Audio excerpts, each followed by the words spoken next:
അപരാഹ്നത്തിന്റെ അനന്ത പഥങ്ങളിൽ ആകാശ നീലിമയിൽ അവൻ നടന്നകന്നു. ഭീമനും യുധിഷ്ഠിരനും വീടി വലിച്ചു. സീതയുടെ മാറുപിളർന്ന് രക്തം കുടിച്ചു ദുര്യോധനൻ.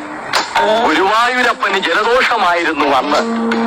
അമ്പലത്തിന്റെ അകാൽ വിളക്കുകൾ തെളിയുന്ന സന്ധ്യയിൽ അവൾ അവനോട് ചോദിച്ചു, ഇനിയും നീ ഇതുവഴി വരില്ലേ ആനകളെയും തെളിച്ചുകൊണ്ട്? എങ്ങനുണ്ട്? നിന്റെ തലയ്ക്ക് വല്ല അസുഖമുണ്ടോ? ഇല്ല. പിന്നെ എന്താ ഇതിന്റെ അർത്ഥം? സാർ ആധുനികമേ പബ്ലിഷ് ചെയ്യൂ എന്ന് പറഞ്ഞതുകൊണ്ട് സ്വപ്പം കഞ്ചാവ് അടിച്ചുകൊണ്ട് എഴുതിയതാ. കഴിഞ്ഞ തവണ പറഞ്ഞ അതേ ബോംബ് കഥ തന്നെ. സ്റ്റൈല് മാറിയപ്പോ ഇങ്ങനെ ആയിപ്പോയി.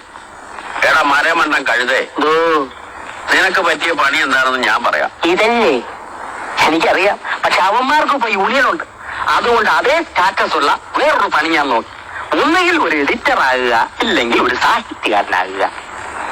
അതൊന്നുമല്ല ഞാൻ പറയാൻ വന്നത്. നീ കോമഡി എഴുതണം, മറ്റൊന്നും വേണ്ട. നിനക്ക് പറ്റിയ അബദ്ധങ്ങൾ മാത്രം കുറിച്ചിട്ടാ മതി. അത് തന്നെ ധാരാളം ഉണ്ടല്ലോ.